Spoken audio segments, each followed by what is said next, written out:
ಮತ್ತೊಂದು ಕಡೆ ಅಷ್ಟೇ ಕಿರು ಮಂದಹಾಸದಲ್ಲಿ ಶ್ರುತಿ ಹಾಸನ್ ಹಾಗೂ ಕಮಲ್ ಹಾಸನ್ ಕ್ಯೂನಲ್ಲಿ ನಿಂತಿರೋದನ್ನ ಗಮನಿಸಬಹುದಾಗಿದೆ. ಯಾರು ಎಷ್ಟೇ ದೊಡ್ಡ ಹೀರೋ ಆದ್ರೂ ಪ್ರಜಾಪ್ರಭುತ್ವದಲ್ಲಿ ಎಲ್ಲರೂ ಒಂದೇ. ಆದರೆ ವೋಟ್ ಮಾಡಿ ಹೀರೋ ಅನ್ನಿಸಿಕೊಳ್ಳೋದು ನಿಜವಾದ ಹೀರೋನ ಲಕ್ಷಣ ಅಂತ ಅನ್ಸುತ್ತೆ. ಕಮಲ್ ಹಾಸನ್ ಅವ್ರನ್ನ ನೋಡಿದ್ರೆ, ಕಮಲ್ ಹಾಸನ್ ಇರ್ಬೋದು, ತಲೈವ ರಜನಿಕಾಂತ್ ಇರ್ಬೋದು, ಬೆಳಗ್ಗೆನೆ ಬಂದು ತಮ್ಮ ಮತದಾನದ ಹಕ್ಕನ್ನ ಚಲಾಯಿಸಿರುವಂತದ್ದು ನಿಜಕ್ಕೂ ಅನುಕರಣೀಯ. ಪ್ರತಿಯೊಬ್ಬರು ಕೂಡ ಬಂದು ವೋಟ್ ಮಾಡಬೇಕು, ಎಲ್ಲರ ಮತದ ಮೌಲ್ಯ ಎಷ್ಟು ದೊಡ್ಡದು ಅನ್ನೋದಕ್ಕೆ ಇದು ಸಾಕ್ಷಿ ಅಂತ ಅನ್ಸುತ್ತೆ.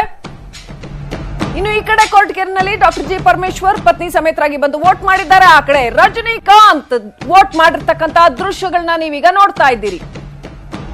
ಅನೇಕ ರಾಜಕೀಯ ಸಿನಿಮಾಗಳಲ್ಲೂ ಕೂಡ ರಜನಿಕಾಂತ್ ಆಕ್ಟ್ ಮಾಡಿದ್ದಾರೆ. ಎಲ್ಲಾ ಕಡೆ ಅವರು ಹೇಳ್ತಾ ಇರ್ತಾರೆ, ವೋಟ್ ಮಾಡಿ, ನಮ್ಮ ರಾಜಕೀಯ ಜಾಗೃತಿ, ನಾವು ಸಿಟಿಸನ್ಸ್ ಆಗಿ ರಾಜಕೀಯವಾಗಿ ಆಕ್ಟಿವ್ ಆಗಿರೋದು ಎಷ್ಟು ಮುಖ್ಯ ಅನ್ನೋಂಥದ್ದನ್ನೆಲ್ಲ ಹೇಳಿದ್ದಾರೆ. ಆದ್ರೆ ಇದೆಲ್ಲ ಸಾರ್ಥಕ ಆಗೋದು ಅವರು ಮತಗಟ್ಟೆಗೆ ಬಂದು ವೋಟ್ ಮಾಡಿದಾಗ. ಆ ಕೆಲಸವನ್ನ ತಲೈವ ರಜನಿಕಾಂತ್ ಆಲ್ರೆಡಿ ಮಾಡಿದ್ದಾರೆ.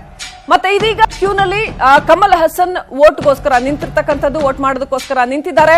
ಸೊ ಕಮಲ್ ಹಾಸನ್ ಕೂಡ ರಾಜಕೀಯವಾಗಿ ತಮ್ಮದೇ ಆದಂತಹ ಖಚಿತ ನಿಲುವುಗಳನ್ನ ಹೊಂದಿರತಕ್ಕಂಥವ್ರು, ತಮಿಳುನಾಡಿನಲ್ಲಿ ಸಾಕಷ್ಟು ಪ್ರಭಾವಶಾಲಿ ಆಗಿರ್ತಕ್ಕಂಥವ್ರು. ಅವರು ಕೂಡ ವೋಟ್ ಮಾಡೋದಕ್ಕೆ ಬಂದು ನಿಂತಿದ್ದಾರೆ ಕ್ಯೂನಲ್ಲಿ. ಮಗಳು ಶ್ರುತಿ ಹಾಸನ್ ಜೊತೆ ಕ್ಯೂನಲ್ಲಿ ನಿಂತಿದ್ದಾರೆ ವೋಟ್ ಮಾಡೋದಕ್ಕೆ. ಮತ್ತೊಂದು ಕಡೆ